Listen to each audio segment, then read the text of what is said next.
Hi, everyone. So lovely to have you here. Thanks so much for joining. So this session is all about how you can make the most of your university experience. We've got a really fun, packed 30-minute session, and we're basically joined by amazing people from 3 different universities across the UK. But before all of that, before I get them to introduce themselves, I'll introduce who I am. I'm Victoria. So I graduated from the University of Cambridge studying geography in 2021. And I am basically representing the Sutton Trust, which is an educational charity, and I currently sit on their alumni advisory board. So I'm very excited to be speaking with you all today. And so before we ask all the questions, I'll get our panelists to introduce themselves and just tell us briefly about, the work they're currently doing as well. So firstly, we've got Amber Moss representing Oxford Brookes University. So yeah, Amber, can you please introduce yourself? Yeah, hi. So I'm Amber. I'm currently a student recruitment officer for Oxford Brookes University. Amazing, thank you. And next we've got David representing Newcastle University. Yeah, hi. So I am a student recruitment coordinator at Newcastle University. So going out working with schools and colleges and encouraging students to get involved in higher education. Amazing, thank you. And lastly, we've got Alice from Southampton. Hi, yeah, I'm Alice. I'm a widening participation coordinator at the University of Southampton. Amazing, thank you. So we've got everyone to introduce themselves. I've introduced who I am. So for the questions. So we all know that starting university can be quite daunting. So I think for you as panelists, what advice would you give to students for their first few weeks at university?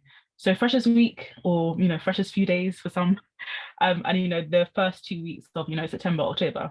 So what advice would you give to students for the first few weeks of university? Amber, would you like to start off first? Yeah, sure.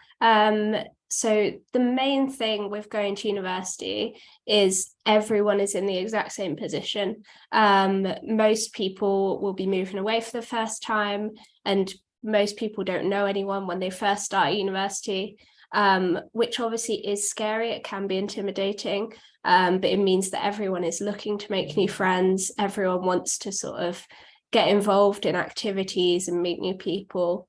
And the universities put on all sorts of events so that you can do that. There's all sorts of sort of Freshers Week activities, taster sessions for sports clubs that you can go along to, so you can meet new people. You'll also be, if you're going to student accommodation, you'll be put with some people that you will live with, who obviously are great people to make friends with as well. Completely agree. And David, what advice would you give? So 2 bits of advice from me. So the first would be to don't be afraid to try those new things. So those different activities, those getting involved, even if you don't know anybody, that's how you'll meet people in those first few weeks, by going along to something like the paintballing or the foot golf and various different activities that might get put on by the Students' Union and social activities. So go along, get involved, and that's how you'll make the most of those first few weeks. And the second bit of advice is slightly contradictory, because I'm going to say it can be really overwhelming in those first few weeks, and everybody will be feeling that. And it's overwhelming in a good way. It's lots of new experiences. So don't be afraid to take some downtime as well. So to have those quiet moments, do something for yourself, look after yourself, whether it's just sitting and reading quietly, maybe going to the cinema, something that's just going for a walk, something that's just quiet, just for you to give yourself a moment to breathe in those overwhelming first few weeks at university. Thank you. And Alice? Yeah, I mean, I think Amber and David have summed it up really well. Everyone will be in the same boat. And I think, look out for those activities. We have a lot of wellbeing activities in the first 2 weeks, that offer the support, for maybe how you're feeling. And, because it can be a really daunting experience moving away from home. But yeah, as has already been said, everyone is in the same boat, and universities will have loads of different activities on. So go out there, you can try something new or find something that's in your comfort zone, just to kind of start those transition footsteps. Yeah, definitely agree with everything everyone's mentioned. And just to kind of segue onto that, another question is about, new ideas, new customs, new perspectives. University allows you to meet new people. So how would you recommend students can actually take advantage of all the opportunities available to them, especially all the new experiences? Amber, do you want to start off first? Yeah, so there's so many opportunities at university. Universities tend to be quite varied in what they do offer. So there's pretty much something for everyone. There's people coming from all over both the UK and the world to different universities.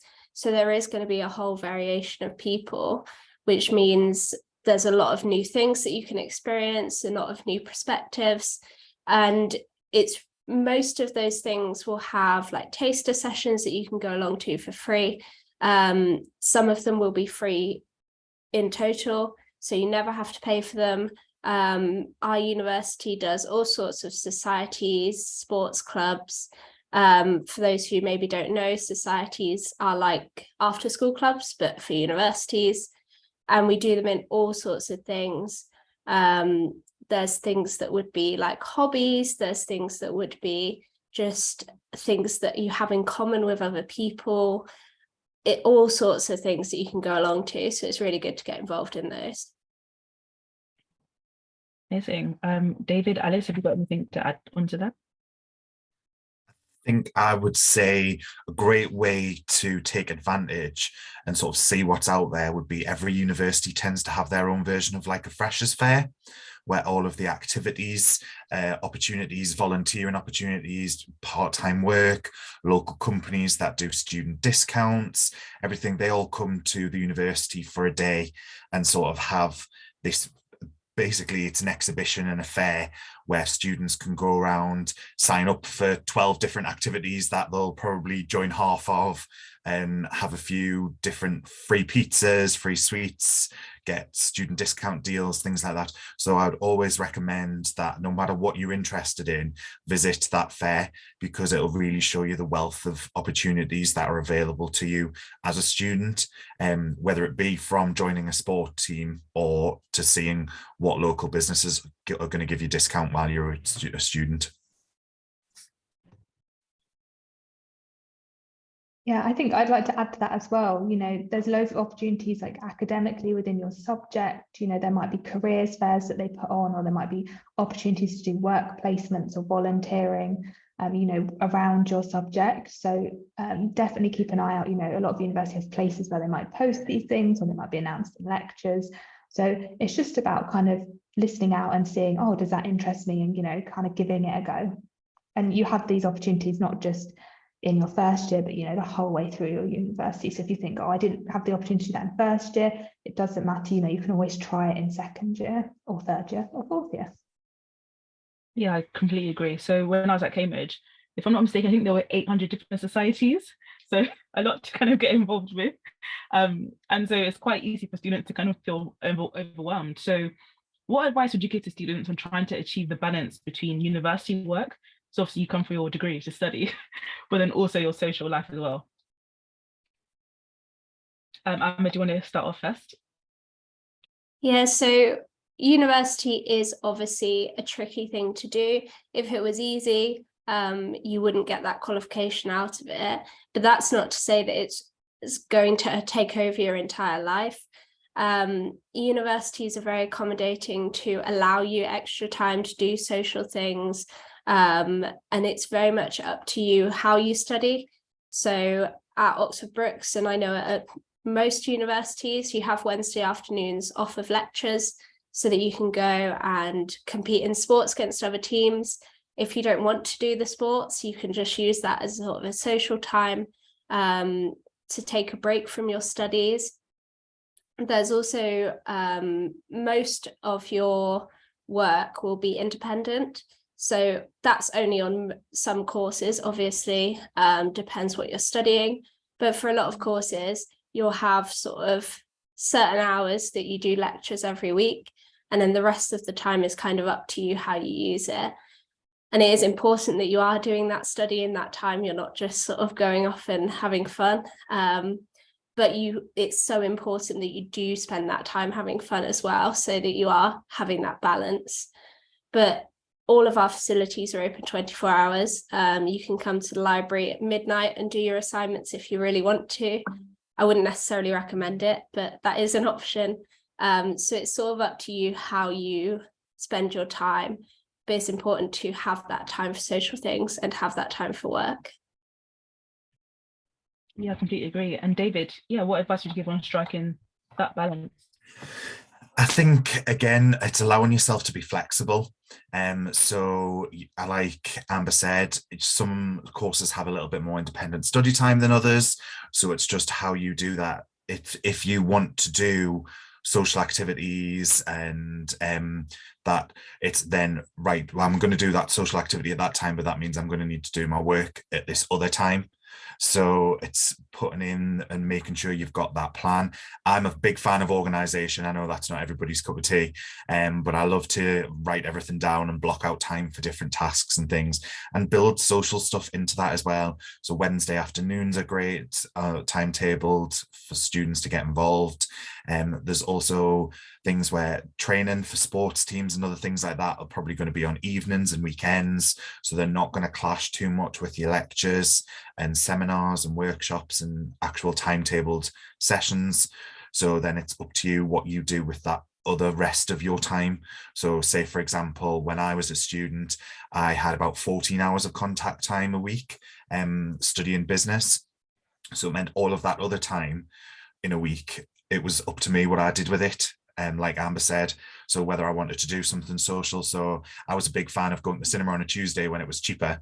And then doing my work on other days when that wasn't an opportunity. So it's just you making the most out of your time, seeing what's on, seeing what hobbies and interests you're going to get involved with, and then planning your time accordingly. Thank you. And Alice? Yeah, I think everyone said it really well, but you'll have a timetable, you'll be able to see where your free time is. And what's great about university is, if your body clock, you're more of a night owl, you prefer getting up in the morning and doing your work, there's a facility and the option to do that.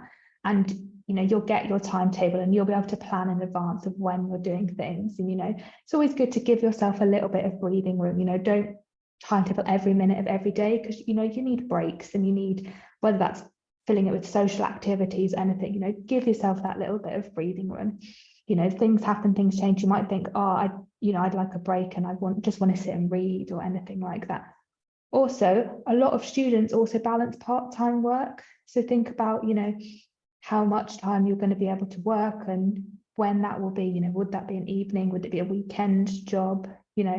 And how you fit that in. But yeah, I love a color coordinated timetable. I think that's how I planned my time at university. And everyone around you will have slightly different hours and different kind of contact time. But even within a group of friends, you can always schedule times to go and out and do fun things together as well. Great.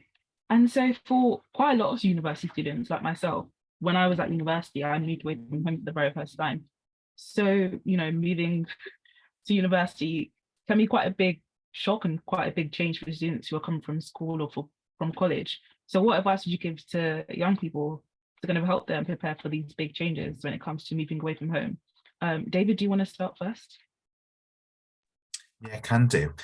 So I think one of the things for me was preparation, which isn't the most fun thing in the world to do. But so obviously I knew I was moving away for university. So I did a lot more around the house to try and get those skills. So asked my mum to teach me how to cook a bolognese or to make some of my favorite meals. You doing the washing, ironing, sort of household chores and things like that, which may sound really mundane and boring, but obviously when you move out, you're going to have to do those things for yourself and responsible for that. So looking at that, looking at what you have to do in terms of buying your shopping and doing a weekly shop, factored in where the nearest shops were when I was looking at my accommodation, choices and things like that. So it's all the boring stuff, unfortunately. But that's sort of what it is in terms of thinking about how far is your flat from the washing machines and the laundry room and all of that sort of thing. So for me, it was doing a lot of preparation, so I knew exactly where things were and what I had to do. Thank you. Alice? Yeah, I think I'd echo that. If you're, it's a great idea to have a few meals up your sleeve that you can make, knowing sort of how to do the washing, where to shop, how to shop, if you're taking a student loan, like how to budget that money. You might not have been involved in doing the food shop before, so going around and working out how much things cost and how much you plan to live on for a week, a month, things like that can be really, really helpful. And just, maybe when you move into halls, depending on what accommodation you have, you might be sharing a kitchen, you might be sharing bathrooms. So, just remember that, like, everyone is in the same boat. You might all be cooking for the first time together. So, try to support each other and sort of get used to sharing and being there to help and support everyone around you, because I'm sure they'll do the same for you. Yeah, definitely echo the importance of support, and getting that support system is really important. And Amber? Yeah, so similar thing. It is something you will have to do, so it is worth preparing for. But there is all sorts of support at university as well. So universities very often put on cooking workshops and things like that. If you don't know how to cook, you can go along to those.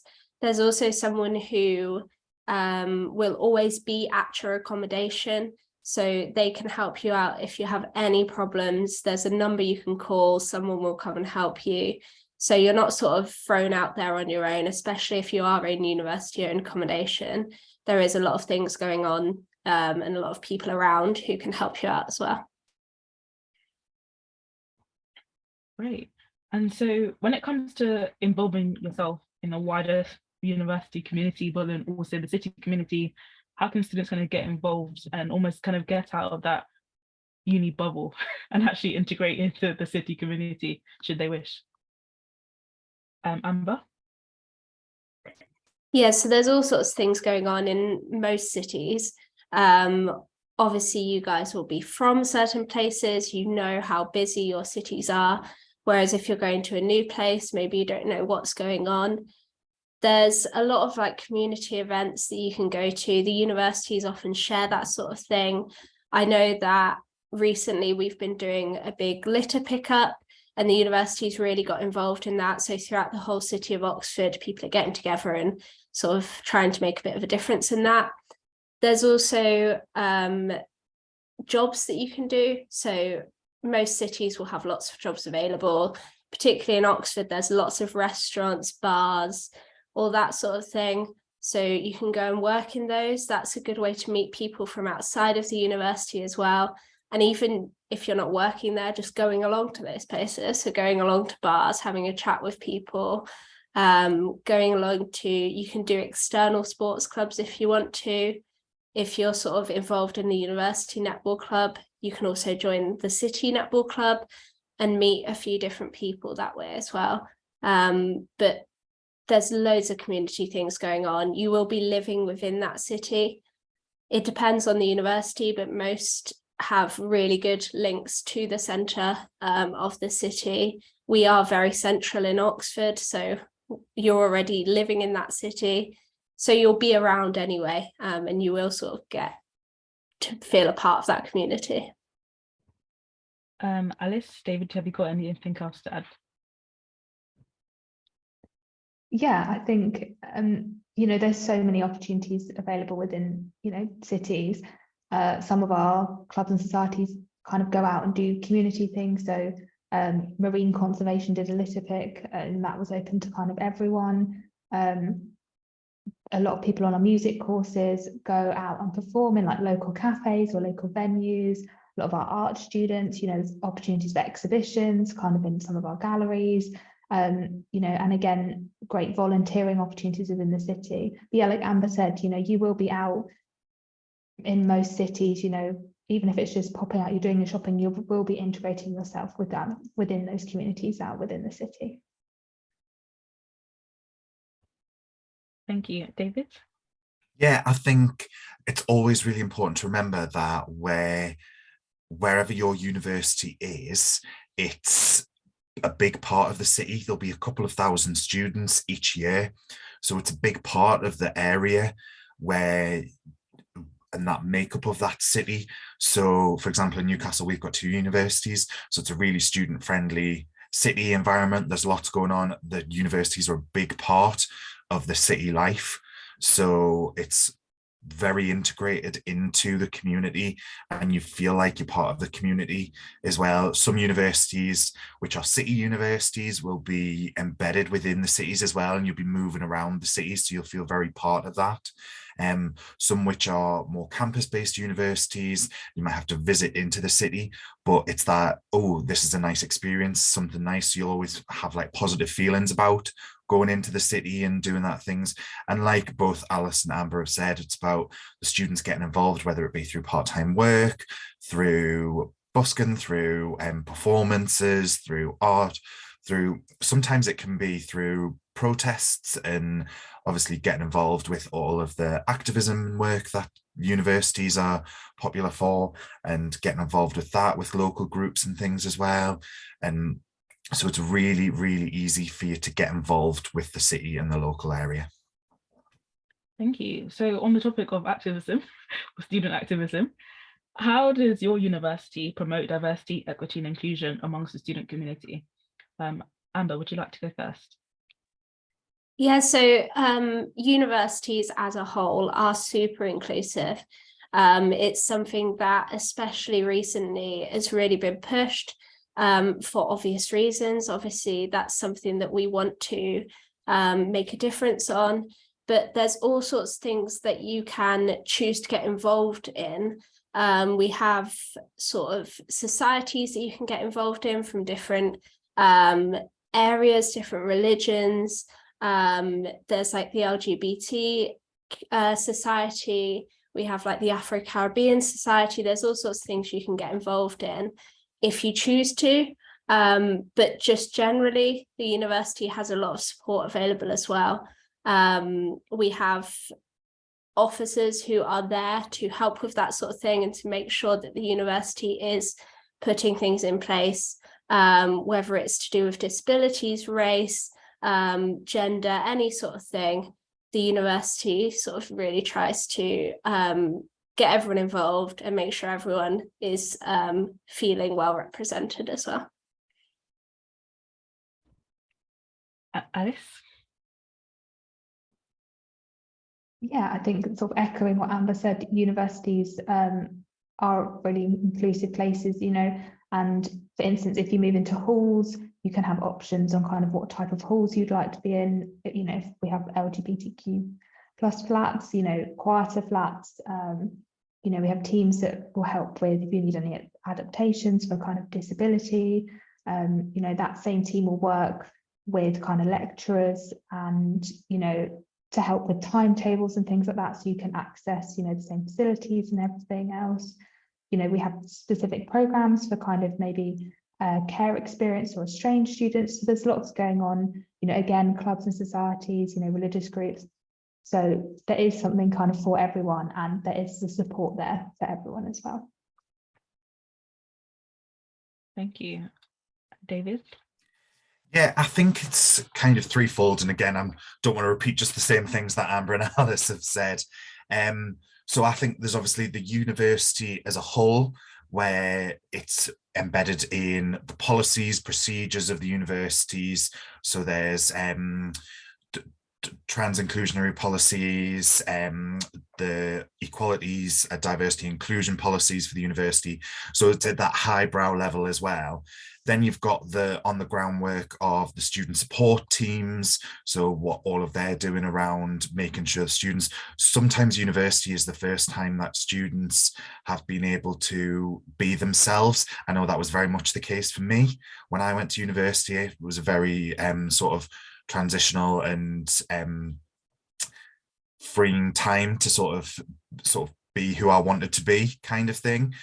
So I think that having that student support teams there who can support those students who are coming to terms, whether it be sexuality, gender identity, and all of those sorts of different elements as well. I think there's always room for a little bit of improvement within these places, but generally it's the first time where students at university can feel completely supported. And then you've got the students' union side of it as well, who are, again, doing those club societies, have all of these different groups that you can join, and also have their version of support as well. So to hold the university accountable as well, if there's anything that needs to be done. Amazing, thank you. So David, I think you kind of helped to touch on our final question about access to advice. So Alice and Amber, do you have anything to add about where students can access advice or help if they need it? Yeah, so just to quickly continue on what David was saying about the student union, they're separate from the university, so they are obviously a part of the university. They work very closely together, but they are not run by the university. So if there's a problem you're having at university, maybe it's to do with your lecturers, something that you don't want to go directly to the university about, the student union can help you with that. They will sort of go to the university and say the issues that are going on and try to support you through those. It could be little things. It could be things like, I don't have enough money to help me sort of pay for my food this week. Or it could be much bigger things. They even have lawyers who they can help you access. So the student union is a big one, but there's also student services who are just there to support you with anything that you need. If you are having any issues whatsoever, you can go talk to them. As counsellors you can speak to. I think pretty much any university has an on-site doctors as well, so you can go to them. Every student can register for them when they first start at the university. So there's all sorts of support available. You can even just speak to your lecturers, any staff that you sort of feel that you can go to, they'll be happy to help you out. Great. And lastly, Alice, have you got anything to add on to that briefly? Yeah, I think, support-wise, academically, most universities, you'll have a personal academic tutor who you can speak to sort of about, your academic side of things, your lectures, how you're getting on with things like that. We have Student Hub, similar to student services like Amber mentioned. They're available 24/7. It's like an online chat, or you can email or call, and they're a kind of central point, and they will be able to help direct you to kind of what help and support you need, whether that's well-being, whether it's disability and inclusion. They're a kind of central place, and they'll be able to help you with kind of any concerns that you might have. We have security on campus in our halls that are available 24/7. They are first aid trained. And like the others have mentioned, Students' Union, they're brilliant for help with, housing, finding jobs, anything like that. So there is so much support at university. I think all of us have covered a lot, but there's even more out there. So, any problems, any questions you have, there will be a team or a team of people that will be able to help you. Amazing. Thank you so much, David, Alice, and Amber. I think one last thing I wanted to mention was the importance of trying new things. Like, if you told me when I was 19 or 18 that I'd go to Cambridge and learn how to DJ by myself, I wouldn't think that was possible. So I learned how to DJ at university, and now I DJ as well. And it helped me with getting internships within the music industry. Beyond that as well, I think if you're a working class student, I'd recommend reaching out to organizations like Upreach, Rare Recruitment, the Sutton Trust, the 93% Club. And I also, on my own LinkedIn, if you just type in my name, Victoria Ideji, feel free to connect with me, and I write a lot of articles about how to kind of support university students. And I also have a TikTok, and my name is Navigate with Victoria, and I also give student advice as well. So yes, thank you so much for joining us. You can actually also now go to the University Hub chat room for this event if you want to continue the conversation and answer any further questions you have. But on that note, thank you so much to David, Alice, and Ab for joining us. And thank you guys for coming to our session.